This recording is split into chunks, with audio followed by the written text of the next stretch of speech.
वो कि बचपन से वो इस घर में रही और पली, मगर 16वें-17वें वर्ष में थी कि आखिरकार लौंडी भाग गई। इसके माँ बाप का पता नहीं था, इसकी सारी दुनिया यही घर था। रोज़ के घर वाले शेख नाज़म अली साहब खुशहाल आदमी थे। घराने में माशाल्लाह कई बेटे और बेटियां भी थीं। बेगम साहबा भी बाकायदा हयात थी और जनाना में इनका पूरा राज था। दुलारी ख़ास इनकी लौंडी थी। घर में नौकरानियाँ और मामाएँ आती, महीना 2 महीना, साल 2 साल काम करती, इसके बाद ज़रा सी बात पर झगड़ कर नौकरी छोड़ देती और चली जाती। मगर दुलारी के लिए हमेशा एक ही ठिकाना था। उससे घर वाले काफ़ी मेहरबानी से पेश आते। ऊंचे दर्जे के लोग हमेशा अपने से नीचे तबके वालों का ख्याल रखते हैं। दुलारी को खाने और कपड़े की शिकायत ना थी। दूसरी नौकरानियों के मुकाबले में इसकी हालत अच्छी ही थी, मगर बावजूद इसके कभी कभी जब किसी मामा से और उससे झगड़ा होता तो वो ये तंज हमेशा सुनती, मैं तेरी तरह कोई लौंडी थोड़ी हूँ। इसका दुलारी के पास कोई जवाब ना होता।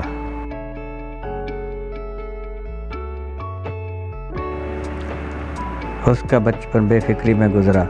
उसका रुतबा घर की बीवी से तो क्या, नौकरानी से भी पस्त था। वो पैदा ही इस दर्जा में हुई थी। ये तो सब खुदा का किया धरा है। वही जिसे चाहता है इज़्ज़त देता है, जिसे चाहता है जलील करता है। इसका रोना क्या। दुलारी को अपनी पस्ती की कोई शिकायत ना थी, मगर जब इसकी उम्र का वो ज़माना आया जब लड़कपन का ख़त्म और जवानी की आमद होती है और दिल की गहरी और अंधेरी बेचैनियाँ ज़िंदगी को कभी तल्ख और कभी मीठी बनाती हैं, तो अक्सर रंजीदा सी रहने लगी। लेकिन ये एक अंदरूनी कैफियत थी जिसकी उसे ना तो तवज्जो मालूम हुई ना दवा। छोटी साहबजादी हसीना बेगम और दुलारी दोनों करीब करीब हम सिन थीं और साथ खेलती, मगर जो इनका सिन बढ़ता गया तो दोनों के दरमियान फासला ज़्यादा होता जाता। साहबजादी क्योंकि शरीफ थीं, इनका वक्त पढ़ने लिखने सीने परोने में सर्फ होने लगा।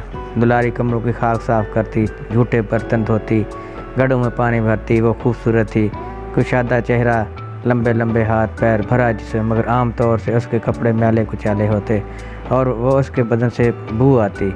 त्यौहार के दिन अलबत्ता वो अपने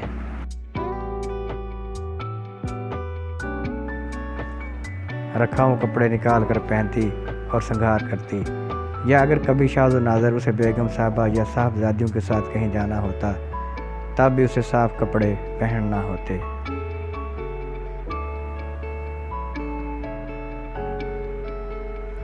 शब बरात थी, दुलारी गुड़िया बनी थी।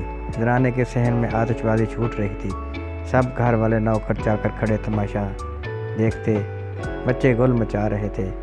बड़े साहबजादे काज़म भी मौजूद थे, जिनका सिन 20-21 बरस का था। ये अपनी कॉलेज की तालीम ख़त्म ही करने वाले थे।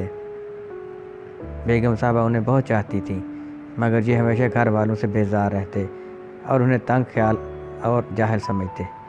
जब छुट्टियों में घर आते तो उनको बहस ही करते गुजर जाती। ये अक्सर पुरानी रस्मों के ख़िलाफ़ थे, मगर इज़हार नाराज़गी करके सब कुछ बर्दाश्त कर लेते। इससे ज़्यादा कुछ करने के लिए तैयार नहीं थे।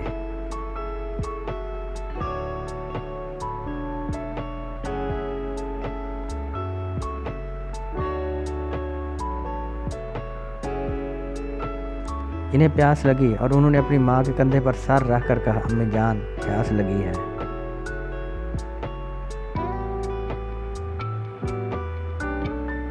बेगम साहबा ने मोहब्बत भरे लहजे में जवाब दिया, बेटा शरबत पियो, मैं अभी बनवाती हूँ। और यह कहकर दुलारी को पुकार कर कहा कि शरबत तैयार करे।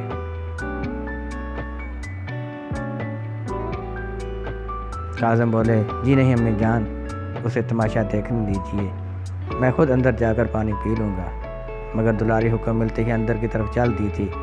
काज़म भी पीछे पीछे दौड़े। दुलारी एक तंग अंधेरी कोठड़ी में शरबत की बोतल चुन रही थी। काज़म भी वहीं पहुँच कर रुके।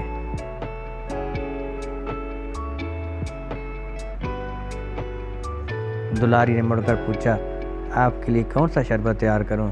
मगर उसे कोई जवाब ना मिला। काज़म ने दुलारी को आंख भर के देखा। दुलारी का सारा जिस्म थरथराने लगा और उसकी आंखों में आंसू भर आए।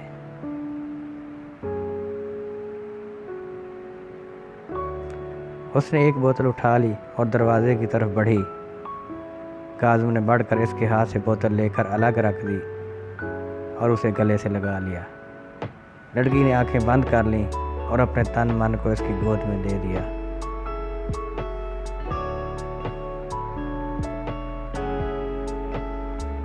दो हस्तियों ने जिनकी ज़हनी ज़िंदगी में ज़मीन और आसमान का फ़र्क था, यकायक ये महसूस किया कि वो आरज़ुओं के साहल पर आ गए। दरअसल वो तिनकों की तरह तारीक ताकतों के समंदर में बह चले जा रहे थे।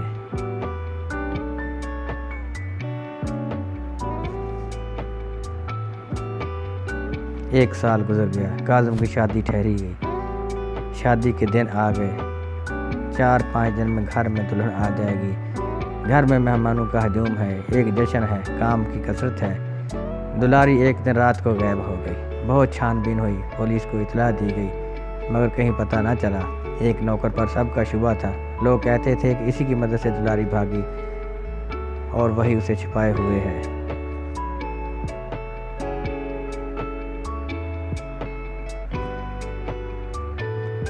वो नौकर निकाल दिया गया। दर हकीकत दुलारी इसी के पास निकली, मगर उसने वापस जाने से साफ इनकार कर दिया।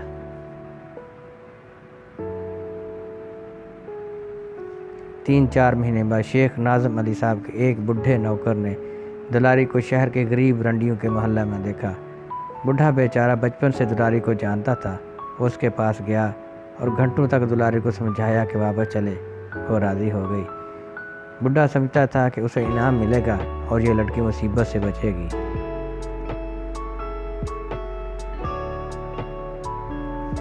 दुलारी की वापसी ने सारे घर में खलबली डाल दी। वो गर्दन झुकाए सर से पैर तक एक सफ़ेद चादर ओढ़े परेशान सूरत अंदर दाखिल हुई और साहिबान के कोने में जाकर ज़मीन पर बैठ गई। पहले तो नौकरानियाँ आईं। वो दूर से खड़े होकर उसे देखती और अफसोस करके चली जाती। इतने में नाज़म अली साहब जनाना में तशरीफ़ लाए। उन्हें जब मालूम हुआ कि दुलारी वापस आ गई है तो वो बाहर निकले जहाँ दुलारी बैठी थी। वो कामकाजी आदमी थे। घर के मामलात में बहुत कम हिस्सा लेते थे। उन्हें भला इन ज़रा सी बातों की कहाँ फुर्सत थी। दुलारी को दूर से पुकार कहा, बेवकूफ़, अब ऐसी हरकत ना करना, और ये फरमाकर अपने काम पर चले गए। इसके बाद छोटी साहबजादी दबे कदम अंदर से बरामद हुई और दुलारी के पास पहुंची, मगर बहुत करीब नहीं। इस वक्त वहां और कोई ना था। वो दुलारी के साथ की खेली हुई थी। दुलारी के भागने का इन्हें बहुत अफसोस था। शरीफ, पाकबाज, बाइस्मत हसीना बेगम को इस गरीब बेचारी पर बहुत तरस आ रहा था, मगर इनकी समझ में ना आता था कि कोई लड़की कैसे ऐसे घर का सहारा छोड़कर जहां इसकी सारी ज़िंदगी बसर हुई हो बाहर कदम रख सकती है। और फिर नतीजा क्या हुआ? असमत फरोशी, गुर्बत, ज़िल्लत। ये सच है कि वो लौंडी थी, मगर भागने से इसकी हालत बेहतर कैसे हुई?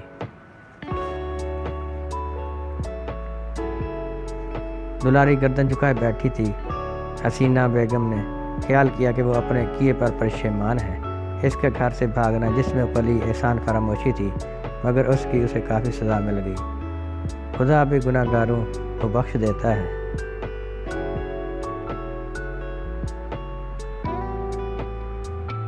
और उनकी तौबा कबूल कर लेता है। गो कि इसकी आबरू खाक में मिल गई, मगर एक लौंडी के लिए ये इतनी अहम चीज़ नहीं जितनी एक शरीफ ज़ादी के लिए। किसी नौकर से इसकी शादी कर दी जाएगी, सब फिर से ठीक हो जाएगा, उन्होंने ऐसा से नर्म लहजे में कहा। दुलारी, ये तूने क्या किया?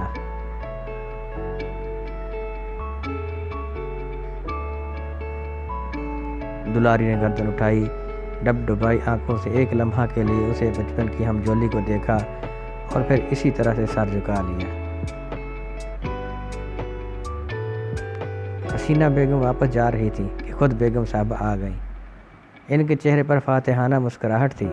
वो दुलारी के बिल्कुल पास आकर खड़ी हो गई। दुलारी इसी तरह चुप गर्दन झुकाए बैठी रही। बेगम साहबा ने उसे डांटना शुरू किया, बेहया, आखिर जहाँ से गई थी वहीं वापस आई ना, मगर मुंह काला करके सारा ज़माना तुझ पर थोड़ी थोड़ी करता है। बुरे फेल का यही अंजाम है।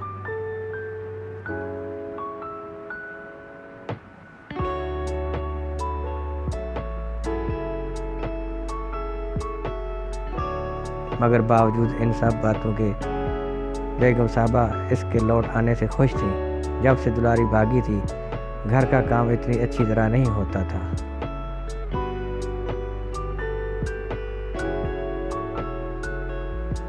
उसे लान तान का तमाशा देखने सब घर वाले बेगम साहबा और दुलारी के चारों तरफ जमा हो गए थे। एक नजस नाचीज़ हंसी को इस तरह जलील देखकर सब के सब अपनी बड़ाई और बेहतरी महसूस कर रहे थे। मुर्दार और गिद्ध भला कब समझते हैं कि जिस बेकस जिस्म पर वो अपनी कसीफ ठोंगे मारते हैं, बेजान होने के बावजूद भी इनके ऐसे जिंदों से बेहतर है।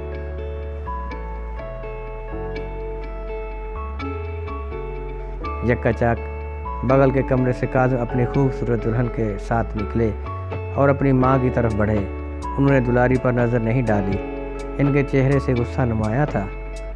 उन्होंने अपनी वालदा से दुरुस्त लहजे में कहा,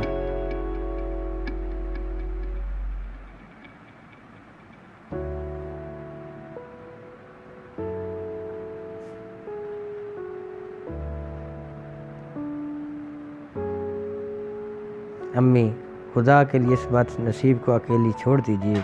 वो काफ़ी सज़ा पा चुकी है। आप देखती नहीं कि इसकी हालत क्या हो रही है। लड़की इस आवाज़ के सुनने की ताब ना ला सकी। उसकी आंखों के सामने वो समा फिर गया जब वो और काज़िम रातों की तन्हाई में यकजा होते थे। जब उसके कान प्यार के लफ्ज़ सुनने के आदी थे, काज़िम की शादी इसके सीने में निश्चर की तरह चुभती थी। इस खलश, इसी बेदिली ने उसे कहाँ से कहाँ पहुँचा दिया और अब ये हालत है कि वो भी यूं बातें करने लगे। इस रूहानी कोफ्त ने दुलारी को उस वक्त नस्वानी हमीयत का मुजस्समा बना दिया। वो उठ खड़ी हुई और उसने सारे ग्रोह पर एक ऐसी नज़र डाली कि एक एक करके सब ने हटना शुरू किया, मगर ये एक मजरूह और शिकस्ता चिड़िया की परवाज़ की आखिरी कोशिश थी। इसी दिन रात को वो फिर गायब हो गई।